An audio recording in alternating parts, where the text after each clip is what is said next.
Most people think being good with money means paying your bills on time. That is level 1. And there are 6 more levels above it that most people will never reach, not because they can't, but because nobody ever told them the levels even existed. Where you probably are right now, where you could be, and exactly what separates one level from the next. This is Bille Finance. Let's get into it. I know someone making $3,000 a month stuck in level 1, and someone making $2,500 who quietly reached level 4. The difference wasn't income, it was systems.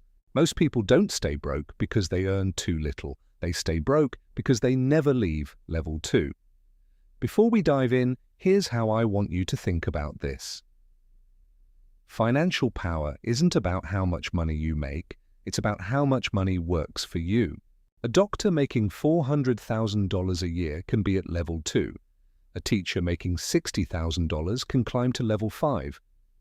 The levels are about mindset, systems, and ownership, not income. So wherever you're starting from, 0 savings, debt, or somewhere in between, there is a path. Here are the 7 levels. Level 1, survival.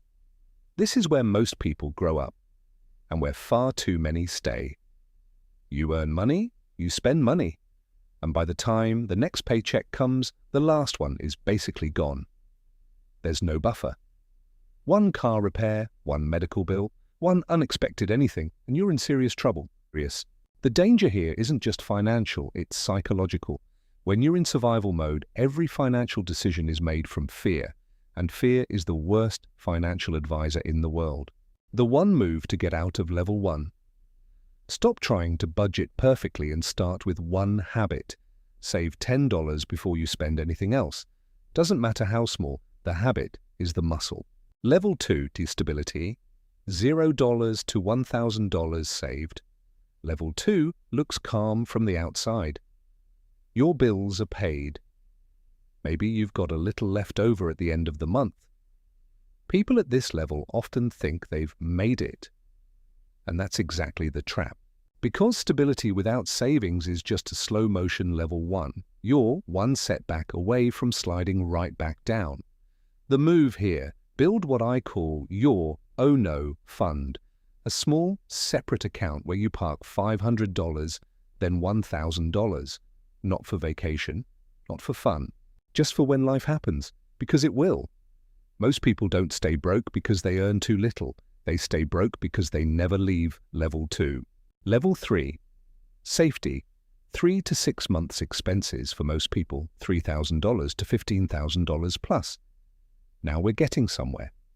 Level 3 is when you have a real emergency fund, 3 to 6 months of expenses saved, and you've eliminated or are aggressively eliminating high-interest debt. Here's what changes at level 3 that's hard to explain until you feel it. You stop making decisions out of desperation. You start making them from a position of choice.